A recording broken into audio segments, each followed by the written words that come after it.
SETI, the acronym, is the Search for Extraterrestrial Intelligence. But that's actually a misnomer. We don't know how to define intelligence. We certainly don't know how to detect it at a distance. What we can perhaps do is find evidence of someone else's technology that is detectable over these vast distances between the stars. So we should actually call it SETT, but SETI's been around for a while and has brand recognition, and we're not changing that anytime soon. But we are looking for evidence of technologies. And there are a couple of things that we've done in the past and new things that we're going to be trying to do in the future. How we hunt for alien life in a vast cosmos.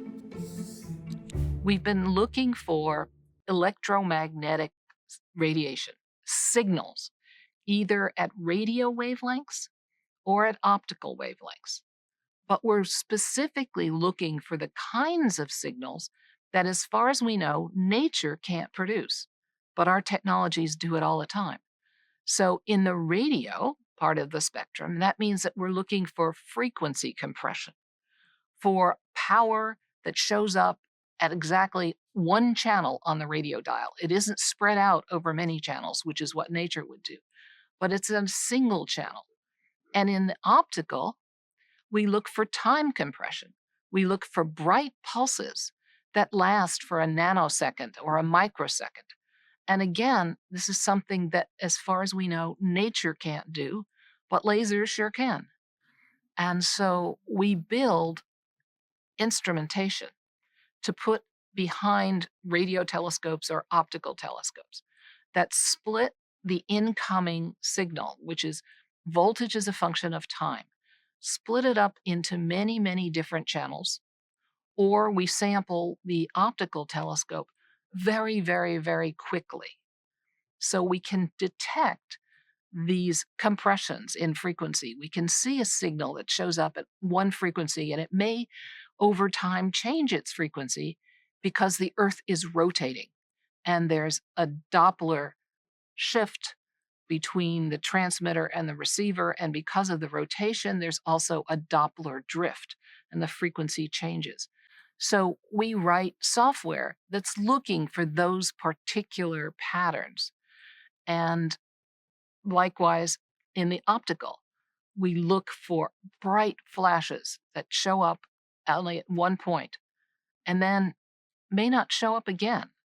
So you have to be very careful in this kind of work about deciding whether or not what you have detected, what shows up in your data, is actually real, coming from the sky, moving the way the stars move on the sky at what we call sidereal rate, or whether what you're finding in your data is coming from your own equipment, noise that you generate, or that satellites orbiting the Earth generate. And so we have this problem of deciding whether what we've detected is us or them. And over time, that gets to be more and more problematic as there are more satellites orbiting, which not only make the night sky bright with flashes, but make it very loud in the radio because of the transmissions from those satellites. And so we've had to try and get clever over the years. And we certainly spend a good half of our computing resources trying to discriminate between us and them. And I've long thought that the best way to do this is in the radio to use two telescopes that are separated by hundreds of kilometers, sometimes even 1,000 kilometers. And they're both looking at the same place on the sky simultaneously. And then if you find a signal in your primary telescope, you look at the data from the secondary telescope. And you look to see if that signal is also found by the other telescope with the appropriate shift in frequency and drift that would be due to the differential Doppler of the Earth's rotation. And then in the optical, because we're looking for single events, a single bright pulse, You also want to use multiple telescopes, and you want to use the simultaneity with the light travel time between the telescopes taken into account. You want to use that simultaneous detection as your verification that this is something that's really coming from the sky. So, and now we're on a threshold where we can begin to think about using artificial intelligence to help us with this search. So, in my searches, we have done our signal detection always in near real time, so that as soon as we have something, we can immediately follow up on it. This has turned out to be one of the best discriminants against interference for us. But now, what we want to do is use, instead of saying, is there this particular narrowband pattern in the data? Now we want to use machine intelligence to look at the data in a bias free way and say, not is there this pattern, but is there any pattern? Is there anything other than noise in these data?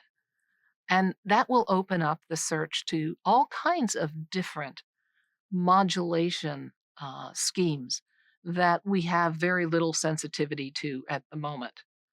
So by using by displaying the data as frequency versus time as a two-dimensional image, then we can use all of these wonderful techniques that are being developed for artificial intelligence for image recognition. And I think that's going to open up a lot of new channels for SETI research in the future. Because we're interested in ourselves, we're infinitely interested in humans, right? And we want to know how we stack up against the cosmos. Are we unique? Are we one of many? And if we're one of many, how intelligent are we relative to somebody else, something else out there? You know, in terms of technology, we can't find anybody out there whose technology is less advanced than ours. But it's quite probable that what we do detect will be technology that is significantly more advanced than ours. Most of the stars in our part of the Milky Way galaxy are about 1 billion years older than the sun. So there could be technologies out there that have a large head start. And for me, the real reason to work on this question is to know whether it's possible for us to have a long future. All right. There are so many challenges on this planet today that would indicate that maybe our future is not very long because of mistakes that we have made in terms of living on this planet in a sustainable manner. However, if we detect a signal, then we know it is possible to have a long future, and the reason is statistical, right? We are not going to succeed in this project unless, on average, any technology out there is very long lived. And that's not long in human times, it's long in cosmic time. So a successful detection means that it's possible to have a long future as a technological civilization. And I think that that's really worth going after. I don't expect them to solve our problems, but I do expect, if we succeed, to be inspired by knowing that somebody else made it through this technological adolescence, and we can too. We simply have to find the way. But we know there's an answer, and that's inspiring for me. When we used to ask the question, are we alone in the universe? We used to ask the priests and the philosophers or anybody else we thought was smart. We used to ask them, what should we believe?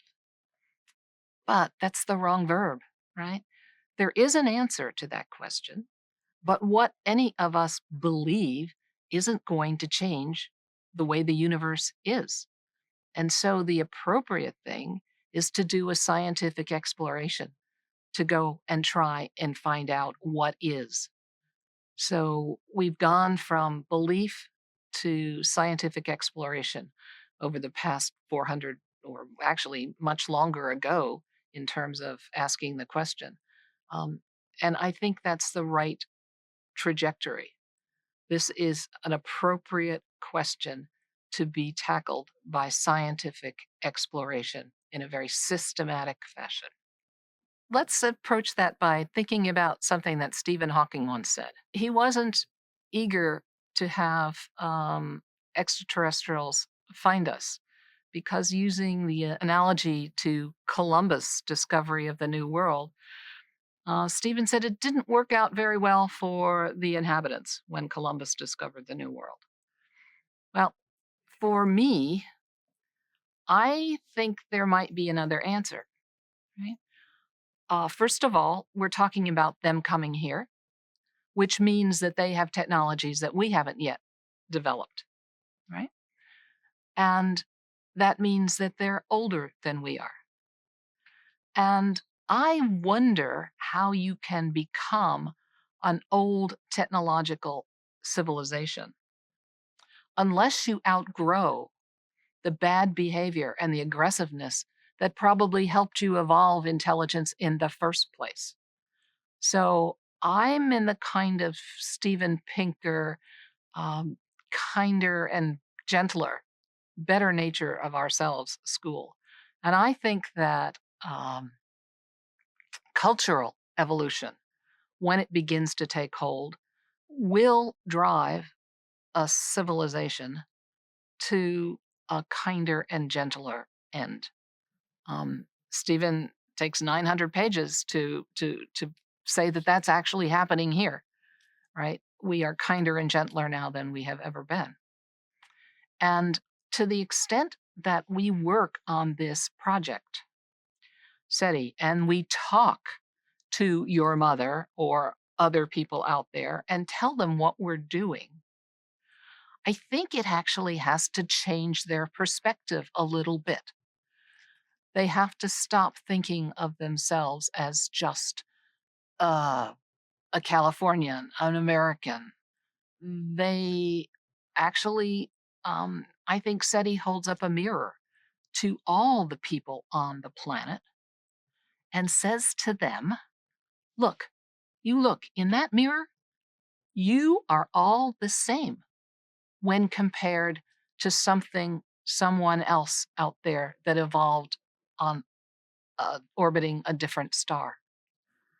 And I think that that sameness, that understanding that we are all Earthlings, is incredibly important, because these challenges that face the planet, which are undeniable and which we have to find remedies for, these challenges don't respect national boundaries. And we're going to have to find global solutions to them. And so I think if we can shift our perspective to thinking about ourselves as Earthlings, then that has got to be beneficial to finding a way to work together across the planet to come up with solutions to these problems that are very real. So that cosmic perspective is something that I'm eager to talk about, and I think SETI gives me an opportunity to do that. And if you think about the chairman of the astrobiology department at Columbia University, his name is Caleb Scharf. And Caleb has a wonderful way of stating this. He says that on a finite world, that's us, we're on this earth, on a finite world, a cosmic perspective is a necessity and not a luxury. So, to the extent that doing SETI can help us open people's minds, change their perspective, I think it will help us get to a long future. I'm sure that there's something that we haven't quite thought of yet. I'm sure there's physics and technology that we haven't yet understood or invented.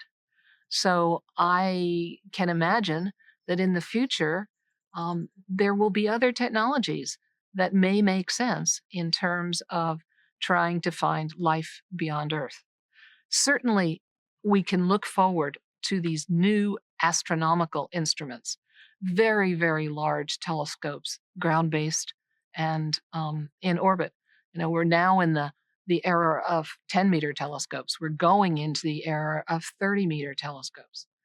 And we can think and scratch our heads about when these telescopes make images of other planetary systems. What might they see that would be an indication of someone else's technology? Not just astrophysics, but actually what kinds of technology might these large optical and infrared telescopes be able to discover accidentally, serendipitously? Right? I like to point out that there's this wonderful star system called TRAPPIST-1. It's a tiny little red dwarf star, much fainter and smaller than our sun. But it has in orbit around it 7 Earth-sized planets. And so one Sunday above the fold in the New York Times, there's this beautiful artist conception of these 7 worlds orbiting these tiny red star. And an artist had colored them all different. And they should all be different, at least in terms of their temperature, because they're at different distances away from their star.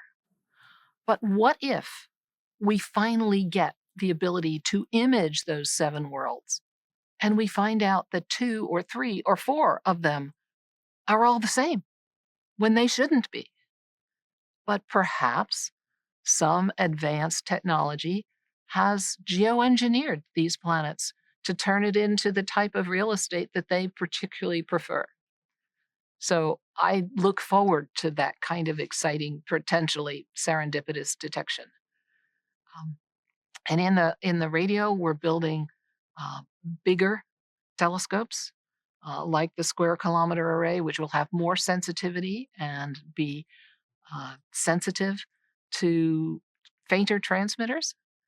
And then in the optical and the infrared, we're building these telescopes that can look at huge areas on the sky, something called SETI, something called laser SETI. And this is our first opportunity to try and go towards that all the sky, all the time coverage that will make us sensitive to transient signals.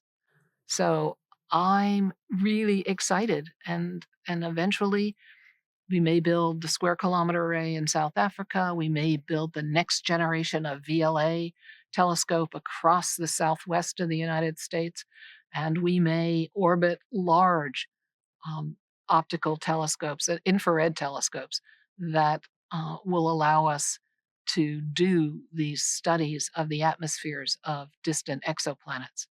And so I think that the future is really using astronomical instruments.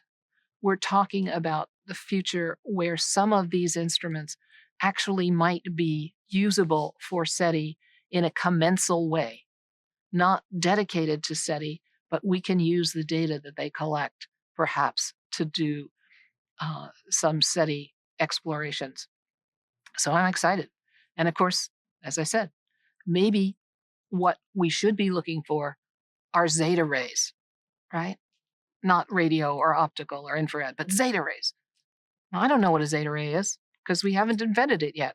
But if we do in the future, and if it makes sense, then we should start looking for other technologies using zeta rays.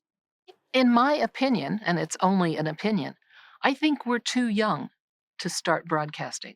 Broadcasting is a difficult and more expensive job, and it does no good to broadcast for 15 minutes, for 2 years, for 5 years, right? Because your signal is going to go past your intended recipient in a few minutes, in a few years, in 5 years, right? You need, if you're going to broadcast, you need to start and not stop so that when another emerging technology out there begins to explore its universe with tools that are appropriate to detect your signal, the signal will be there for them to find. So I think we need to grow up first. We need to become an old, stable, technological civilization. And then we should take on this hard job of broadcasting and do it forever. Want to support the channel? Join the Big Think members community where you get access to videos early, ad-free.